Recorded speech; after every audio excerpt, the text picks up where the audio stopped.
We're on our family vacation up in the Yellowstone National Forest. It's me, my younger brother Mikey, who's 12, my father, and my mother. My father is a real estate agent who focuses on commercial farm properties in the northwest area of America.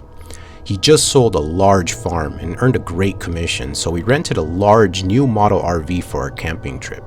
The RV is amazing.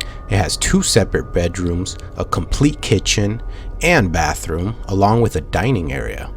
I'm excited to eat my mom's grilled cheese she makes for us every morning when we go camping. My father decided to come to Yellowstone National Forest this year since last year's camping trip didn't go as planned. On our last trip, my younger brother was swimming in the river and got swept away. The current was so strong he was moving faster than I could run along the bank of the river. We needed an entire team of search and rescue officers, which set up lower down the river and intercepted my brother and brought him to safety. This year my father said no rivers and we're going hiking instead. We all bought new hiking gear before coming to Yellowstone. We ordered everything online since it was cheaper than buying in a physical store location. We didn't have any hiking gear previous to this trip, and I would say we are quite the novice hikers for such a large mountainous area like Yellowstone.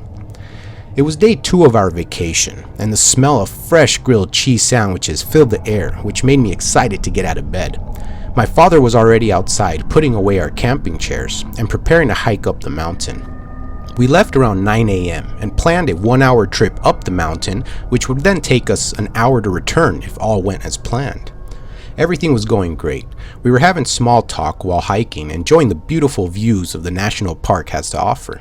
I could smell the fresh flowers blooming all around us. My father led the way, and I was right behind him, following his every footstep to avoid any slips. My mother was a little farther behind me, but still close enough where we can hear each other's voice if needed. She was being trailed by my younger brother Mikey. We continued walking silently as we were getting tired and we were taking deeper breaths as the oxygen was tight at such a high elevation. The temperature was getting cooler the further we went up. My dad's stop-to-watch began sounding its alarm, which notified us we were 1 hour away from camp and it was time to return. My father sat down on a large rock and I took a seat beside him on the floor, picking up a small branch to fiddle.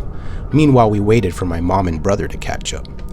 About 2 minutes later, I could see my mom arriving behind the shrubs of the mountain. She made it to the top where she sat and took a drink from her water bottle. My father shouted, "Mikey, you almost here?" There was no response. My dad asked my mother, "Honey, where is Mikey?" My mother looked down the hill and said he was just behind her. She shouted, "Mikey, come to the top." 2 minutes go by and still no sign of my younger brother Mikey. My father's expression changed from tired to a blank stare down the trail, waiting for Mikey to arrive. At this point I figured Mikey was playing a prank on us and was going to jump out of the bush to scare us. My father stood up and began walking down as I stood up to follow. We walked down the hill to meet Mikey, probably on his way still up the trail, when all of a sudden we noticed Mikey is not here. He's not responding to our calls and he's nowhere around. My mother began crying, shouting, "Mikey!" with still no response. We looked around for the next 30 minutes in case Mikey had fallen, but there were still no signs of him anywhere. We rushed down to camp and made it back in 45 minutes. We immediately called the local forest ranger and explained Mikey, who's 12, went missing on our hike and we couldn't locate him anywhere. At this moment, the forest ranger grabbed his radio and called into dispatch and stated there was a child missing, 12 years old, by the name of Mikey. The ranger asked us what he was wearing and we told him a red shirt with black hiking shorts. The ranger told us, "Sir, Mikey is safe. He's made contact with our neighboring agency and they have him at the office, but he seems a bit distraught. He's not speaking. They said he arrived walking to their office."